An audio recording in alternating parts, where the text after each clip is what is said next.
Well, guys, we are back for another video. We want to get into this Sean Diddy Combs trial.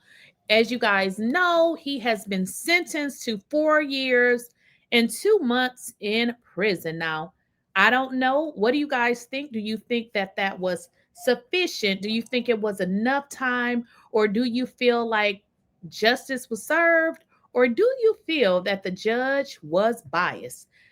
If you guys listen to what was reported, the judge used the word coercion many times, but if you paid attention to the trial, he was found not guilty of coercion. Okay, let me get that word correct.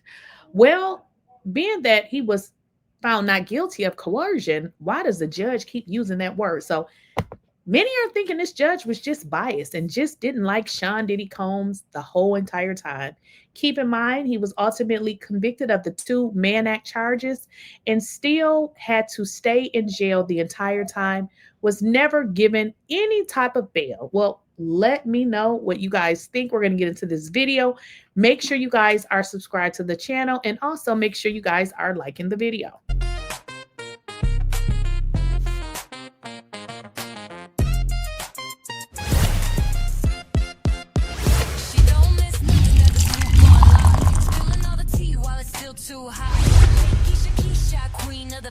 Please, I don't have any time for any gossip now. Eh? Yes.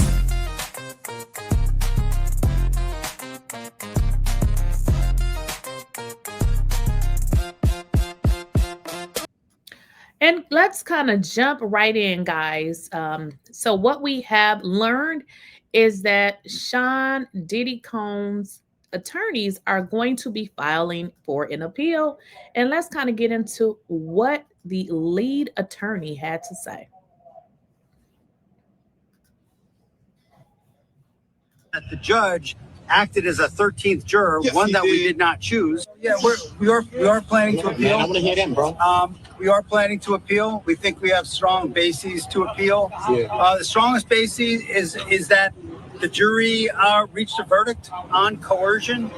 It found there was not coercion, and I think the judge said coercion today as a basis for a sentence at least a dozen times.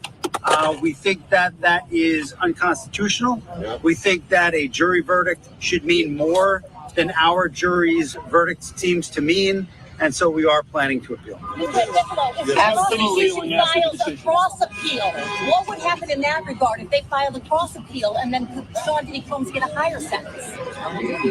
He would not get a higher sentence, and they're not gonna cross appeal. We're gonna appeal. We think we're right, and they'll respond to the appeal, and it'll be decided by the Second Circuit as soon as. Tell us about the conversation you had with your client after the sentencing. Consensual. The judge clearly thought the sexual encounters weren't consensual. Because he's biased. Make of his remarks. He's biased. I'm happy to go. So we think that's just absolutely inconsistent with the jury's verdict. I mean, the jury's verdict was resoundingly clear. There was no sex trafficking. There was no racketeering. Everything was consensual. Everything was adult, which is why he was convicted only of the prostitution offense. What we feel happened today was that the judge acted as a 13th juror, yes, one that we did not choose, and that he second-guessed the jury's verdict. Well, at least. Okay, guys, so that's pretty much what they are going to appeal on, that basis right there. Because if you guys were watching to, anything that was being reported with regards to the final sentencing, the judge referenced coercion. And it's like, wait a minute, he was not found guilty of coercion. But what the attorney is saying is it seems like the judge did not respect the jury's decision, which is very interesting because when I read some of these comments, it seems like a lot of people are just not respecting the jury's decision, which is kind of crazy because that is what we got to go with. And it just seems like people wanted him to be guilty so bad that when he was not, it seems like they did not respect the jury's decision. But people have to be careful with that because when it's happening to one person and now You have situations where people are having jury trials and the judge is not respecting the jury's decision. That is a problem. So what's going to happen right now is they're going to file an appeal and they could get the entire conviction overturned. Well, let's get into it, guys.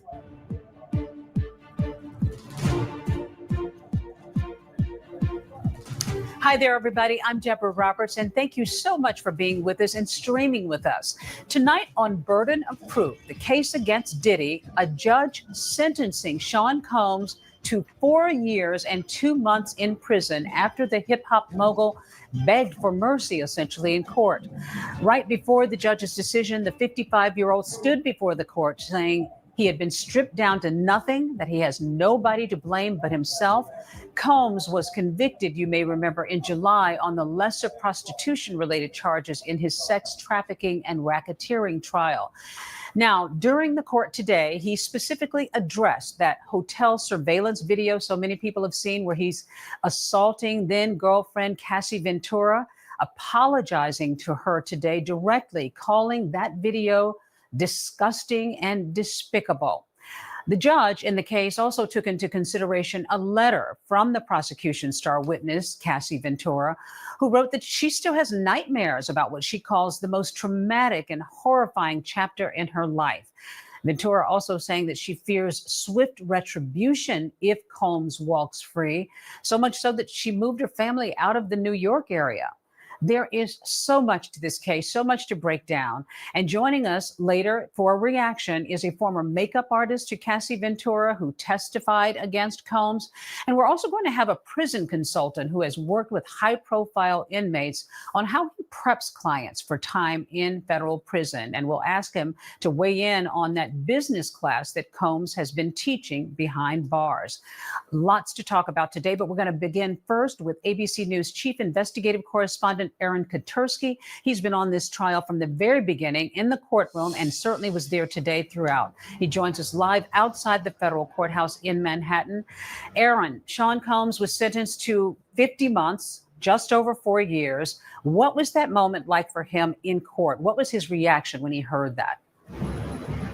Deb, Seancombs was expressionless. He was sitting on his hands as the judge imposed the sentence, telling him that his lifetime of good works could not erase the conduct that we all plainly saw as he was violent with cassieventura and others. And the judge said he wanted to send a message with his sentence that violence against women will be taken seriously. As the courtroom cleared out, though, Combs turned to his family. He said, "I'm sorry. I love you." I was here at court during an earlier hearing when Combs seemed to expect that he might get incarcerated for this, even though he asked for release under time served. And he told his family at that time last week, Deb, that whatever happens, I'll deal with it. And his family had been tearful. Each of his 6 children telling the judge, crowding around the podium, taking turns, that they needed their father home. They begged for his release so that the family could rebuild. But the judge said there is a light at the end of the tunnel for the Combs family, that they can reunite, that he can become the kind of person he told the court he wants to be for his family, for his community, but just not yet. First, he must serve that time in prison. Right. And an emotional reaction, not only just from his family, but even one of his lawyers was fairly emotional, Aaron. Earlier in the hearing, he asked to show a produced video of his life achievements that obviously was probably meant to sway the judge, to help him see him as a human being, a father. How did that play in court? It was a documentary style video with a movie soundtrack, and it showed Seancombs as a doting father playing with his children, as a philanthropist running the New York City Marathon and doing other charitable works, mourning Kim Porter. And many of his attorneys said losing loved ones. His father was murdered. Kim Porter got sick and died. Had a profound impact on Seancombs, not to excuse his behavior, but to try and explain that this is someone with clear psychological problems who needs not more time behind bars, but who needs professional help. And his attorneys said that jail or prison would not rehabilitate Seancombs, that he needs professional therapy outside of prison. Right. What about now, Aaron? What next? I mean, there are some who are going to say this was very lenient, and I'm sure for Sean Combs, this was more than he was expecting. What's next for him? In the last 10 minutes or so. He's going to return to MDC in Brooklyn, and the Bureau of Prisons will decide where he should ultimately spend his 4-year prison term. And his attorneys say they may well appeal to try and get that sentence reduced. Combs has already been in jail a year. He'll get credit for time served. He must also pay a $500,000 fine imposed by the judge. That's the largest allowed. This was going to be justice either way in some ways, Deb. Either he didn't do anything terribly wrong. He was acquitted of his most serious crimes that he was charged with, and he could have gotten off with time served, and that would have been justice for Combs. But the judge saw it differently, that he needed to be held accountable for the violence that he committed. Yeah, so many reactions here. Aaron Katersky, thank you as always. And a lot of reactions to this decision today, including from 𝐃𝐨𝐵𝐿ventura, who had testified in this case. In a statement from her attorney, she said, while nothing can undo the trauma caused by Combs, the sentence imposed today recognizes the impact of the serious offenses he committed. Milo Morales, who was 𝐃𝐨𝐵𝐿ventura's former makeup artist, was also called to the stand by prosecutors, and she testified about a 2010 incident when Combs allegedly assaulted Cassie in their hotel suite. Well, Combs's lawyers highlighted on cross-examination that Morales did not directly see the assault and showed the jury these exhibits of Cassie with makeup done by Morales. She clearly had a lot to think about in this case. And joining me now is Mila Morales. Mila, thank you so much for being with us during what I'm sure is a very emotional day for you. What are your feelings at this moment after hearing the sentence? Well, it's been a very, very stressful year for me just watching this all play out. And I really don't know what to think or feel about it.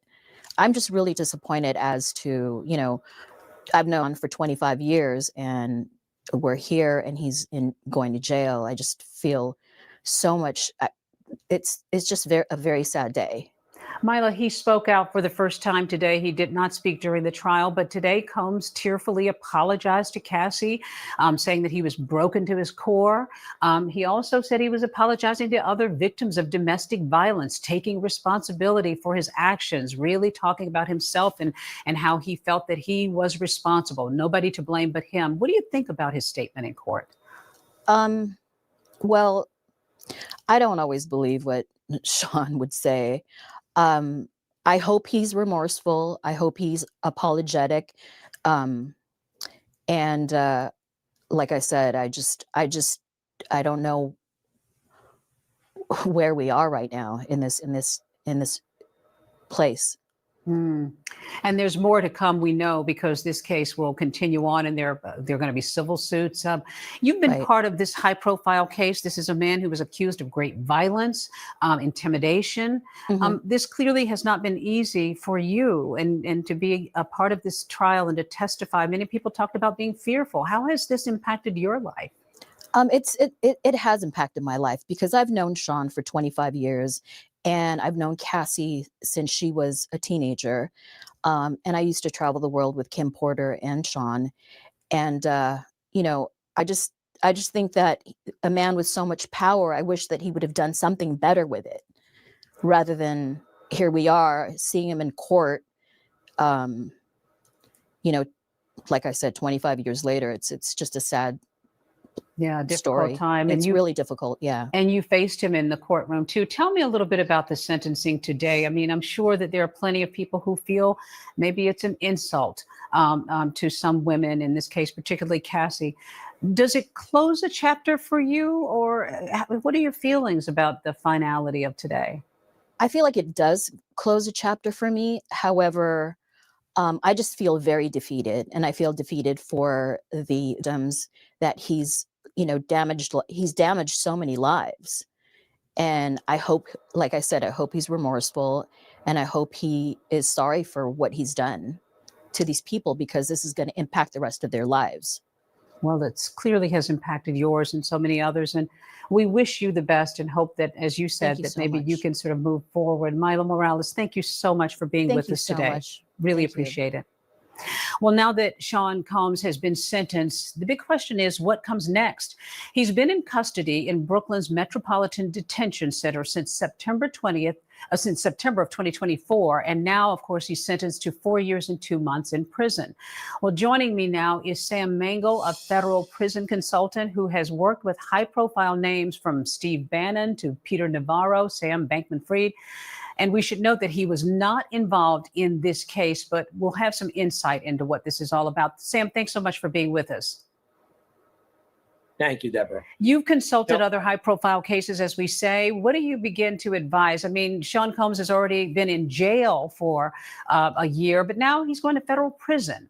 How do you begin to advise a client like him about what to prepare for?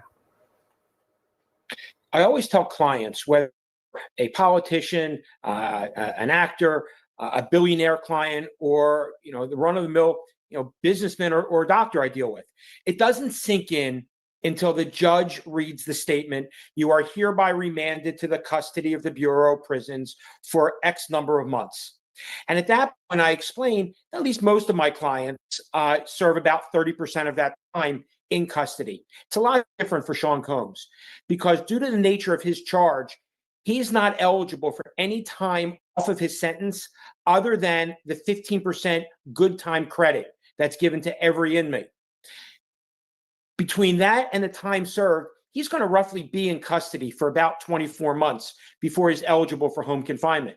So what I would tell him, and he's been in custody now for the past year, so he's very familiar with the Bureau of Prisons, he's going to be going to a much lighter security facility. He'll be going to a low security facility where he's going to be allowed outside from 6 in the morning to 9 o'clock at night, where he's going to be, typically not in a cell, but in dormitory style housing and much greater freedom.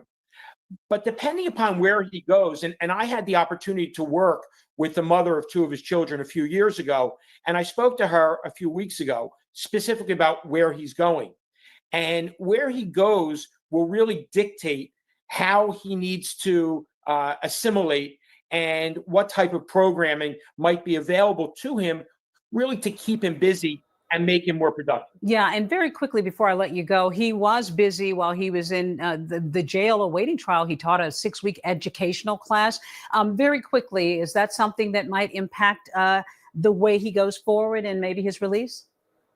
It won't affect his release because of the nature of his sentence. However, it will certainly keep him much more productive and occupy his time. And if he's able to teach other inmates, because inmates do teach other inmates in classes, he'll be held in a much higher regard from the case managers. Yeah. But again, due to the nature of his charge, there's really very little that he can do to affect when he will be released. Well, a lot of folks will be following this, Sam. We really appreciate your insight. Thank you so much for being with us. Thank you. Well, still ahead, from a witness backing out of her victim impact statement to the legal troubles still ahead for Combs, our legal team is here now to help us break it all down. And radio powerhouse personality Angela Yee is joining us to talk about what this case means to hip hop, the stain it leaves behind, and if the self-proclaimed bad boy can bounce back after prison time. Stay with us.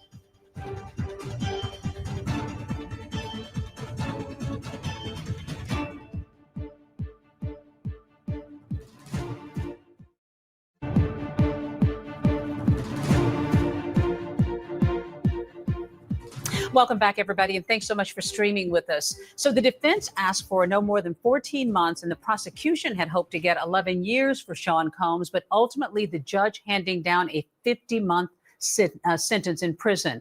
Well, we want to break down what exactly happened in court. ABC's legal contributor, Brian Buckmeyer, who's a practicing defense lawyer, is with us to weigh in on the defense strategy, and Bernardo Villalona analyzing the prosecution side of things. So happy you both are here. Wow, we've been talking about this behind the scenes. We were waiting. This went on a very long time today. Bernardo, let me start with you.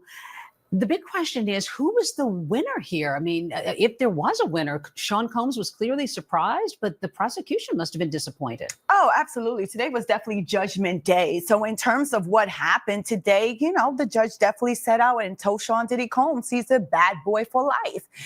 Ultimately, I think he still won. Sean Combs won because the prosecution did request those 11 years, and that's what they were asking for. But they didn't get close to I that. thought it was egregious, though, in terms of requesting the 11 years. But let's think about those 50 months. What those 50 months actually say. It still holds Sean Combs accountable for his actions. So it's still giving deterrence. It's still showing the seriousness of the crime. It's still protecting the public from Sean Combs, and it's still giving a voice to the voiceless. So while the prosecution, yes, they're upset, but it also have to look at it that, look, the conviction and the sentence shows that no matter how much money you have or how much power you have or whether you had the key to the city, that you can also be held accountable for your actions. And that's what we heard today. That is what we heard. Brian, you mentioned all of these different acts that they actually talked about, that Sean had done good works and so forth. And the judge made it very clear that's not enough to erase the record.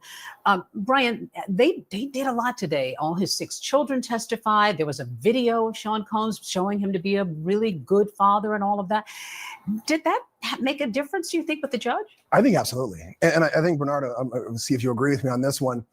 When we have cases in the Southern District of New York, the judge looks at that recommendation from probation and it's almost gospel. The judge says, hey, probation is the neutral arbiter here. They're saying 70 to 87 months. I understand the defense wants 14 months. You want him to walk out once he gets back to MDC. And the prosecution is asking for over 11 years. But to go 20 months below the probation guidelines, that, I think there's going to be a very serious conversation with Sean Combs and say, I know this feels bad. I know 50 months sounds like a lot, but when we met you, when we started opening statements, they were facing life, looking at life. When you were convicted, we beat the top counts. When we got the probation report, you were looking at 6 to 7 years. Now you got 50 months minus the 13 plus good time. He might be out in less than 3 years-ish, depending on how good he can be while incarcerated. Maybe keep doing those programs. A 3-year sentence afterwards, that's a win. But it was a win. It was a win for the defense. You got to think, you know, there was some crying that was taking place, but I think what the judge wanted to say was cry me a river. So yes, I understand that you're a father and your kids love you and you've done great work. But hey, guess what?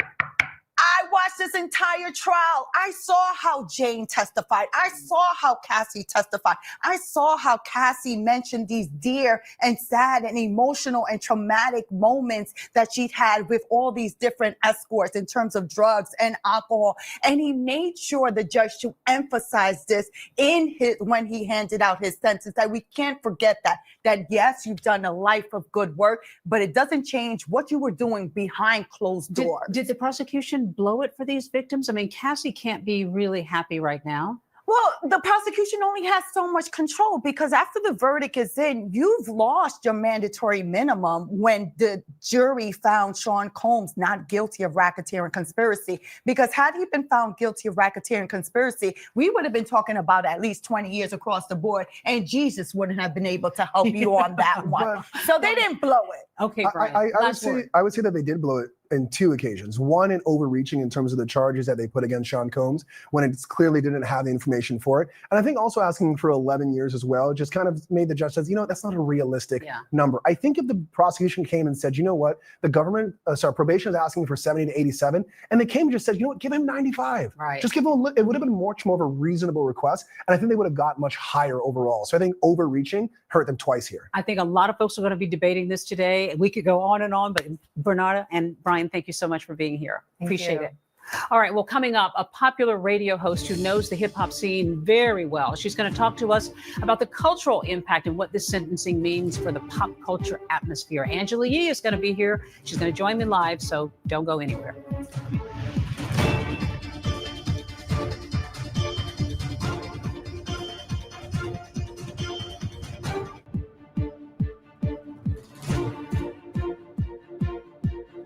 Welcome back to Burden of Proof, the case against Diddy. Well, for decades, Sean Combs has seemingly been on top of the world as one of hip-hop's most influential, wealthy figures, known for his work as a rapper, record producer, executive, building a vast business empire spanning from music into fashion, liquor, even a TV network.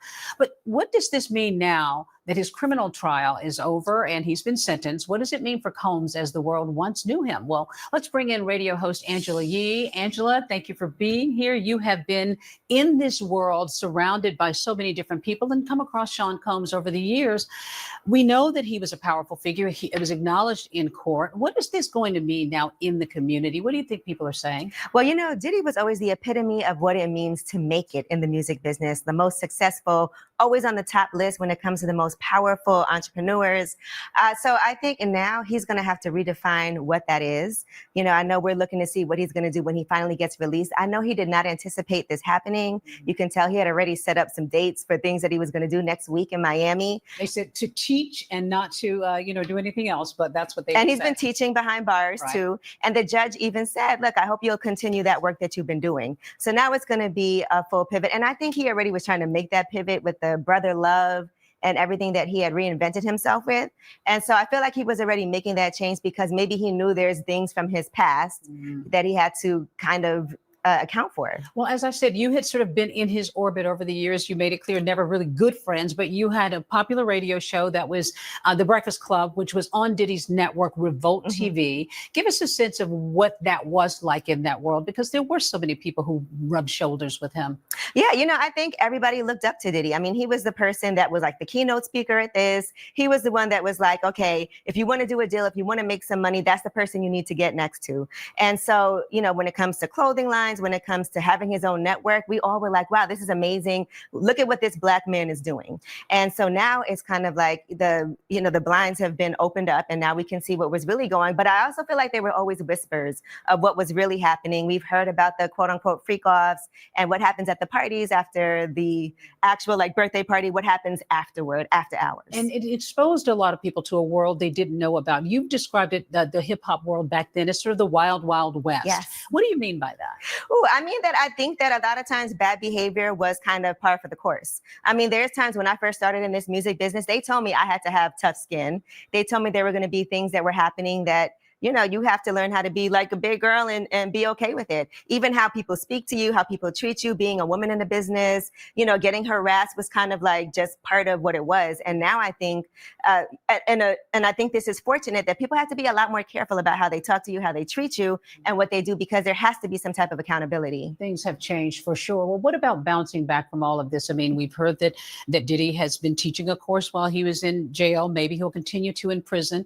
He may only do another 2.5 or 3 years and then he comes out. Can he bounce back in some ways to reclaim where he was? Listen, the way that Diddy is, I'm sure he's already planning what's next, like knowing him. And I think the way the landscape has changed, you don't need to have like a major network deal. You don't need to have a major label deal. There's a lot of things that people can do independently. And as we can see, people were already booking him to come and teach, so to speak, when he got out. So I can see already people are like free Diddy.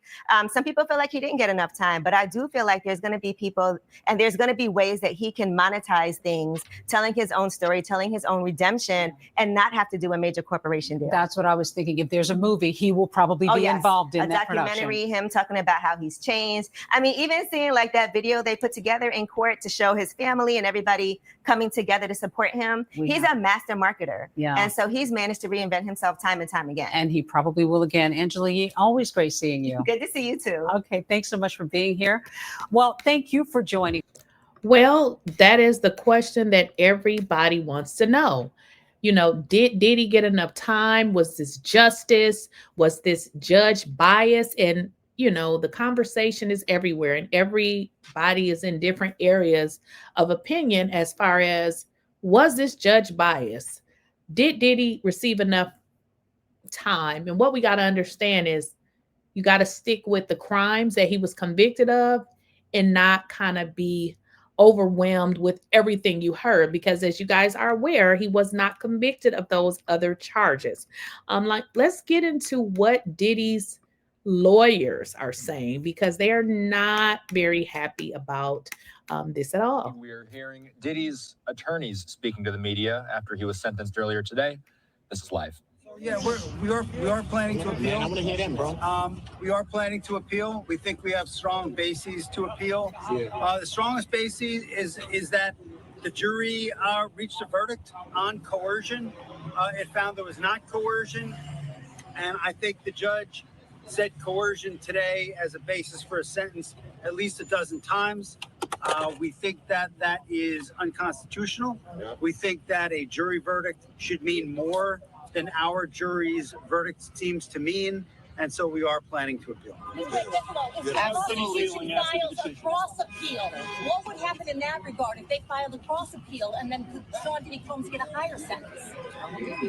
He would not get a higher sentence, and they're not gonna cross appeal. We're gonna appeal. We think we're right, and they'll respond to the appeal, and it'll be decided by the Second Circuit as soon as. Tell us about the conversation you had with your client after the sentencing. Consensual. The judge clearly thought the sexual encounters weren't consensual. Because he's biased. Make of his remarks. He's biased. If anyone, I'm happy to go. So we think that's just absolutely inconsistent with the jury's verdict. I mean, the jury's verdict was resoundingly clear. There was no sex trafficking. There was no racketeering. Everything was consensual. Everything was adult, which is why he was convicted only of the prostitution offense. What we feel happened today was that the judge acted as a 13th juror, one that we did not choose, and that he second-guessed the jury's verdict. Well, at least the judge was open-minded. At least the judge was open-minded for both sides. He gave consideration. Did you have a chance to talk to Seancombs? Did you have a chance to talk to your client? Can you tell us about the conversation after the sentence? How was he? How's your client? How would this impact sex workers? But he's okay to push back a little. But he's okay to Come on, man. stop pushing people, y'all. Y'all making it a circus now, bro. Space out. He does feel justice was served, though. He said he takes accountability, and I felt like Diddy definitely took accountability for everything, sir. And I would like to just let you know that everything was not consensual, sir. Please don't say that. It was not consensual. Even Diddy This is a defense team, man. Let's answer the question. Yes, but he did allegedly. All right, Queen. All right, Queen. All right, Queen. Mark, can you talk to us about talking to Sean after this? So that's an easy little segue right there, as you can hear some reporters saying everything was not consensual. Again, the jury has spoken and people are wild in their thoughts. Once the jury has spoken, that is the basis for the charges. And it seems like the judge is still going off of what the charges that were presented. But if the man is found not guilty, you cannot keep calling it something that he wasn't convicted of. As you guys can hear somebody in the background saying it wasn't consensual. Well, based on what the jury decided, that is what they decided. I'm not. Obviously, he spoke to Sean. I'm not going to talk about what Sean and we discussed. It's a privilege. We all feel comfortable bringing. And tell us what location are you going to recommend? No matter which community it impacts. What are the next steps? Why weren't the sex workers on trial today? Hey, Hold on, bro. where were the escorts? Stop, bro. Thank you, guys. Here's the question. Here's what's next. Yes. Why weren't the escorts that we're going to try and find the right facility for Mr. Combs. We're going to ask the judge to recommend that. We are very serious about pursuing an appeal. So we have a number of things all going on at the same time. I think that's all for And you got about 14 days to start doing it? If my colleagues Well, want you to guys continue to ask questions. Put that in motion. Thank you, sir. 14 days to put that in Thank motion. you, guys. Great job, guys. Sean Diddy Combs' legal team, including. And there you guys have it. The attorney for Combs is going to be filing an appeal. And in all honesty, I feel like they have a good basis. Just simple fact of some of the statements that the judge made. He's constantly bringing up coercion, and he was not convicted of that. So I think they have a very good case when, as it relates to the appeal. And I understand how, people for some reason just, hate Diddy. And I mean, they can feel that way. But unfortunately, when it comes to the law, you have to follow the law. And I feel like there was a bunch of emotions going on with this case and not enough following the law. Again, the man was found not guilty of those charges. And unfortunately, you have to follow the law. Y'all let me know what y'all think in the comments.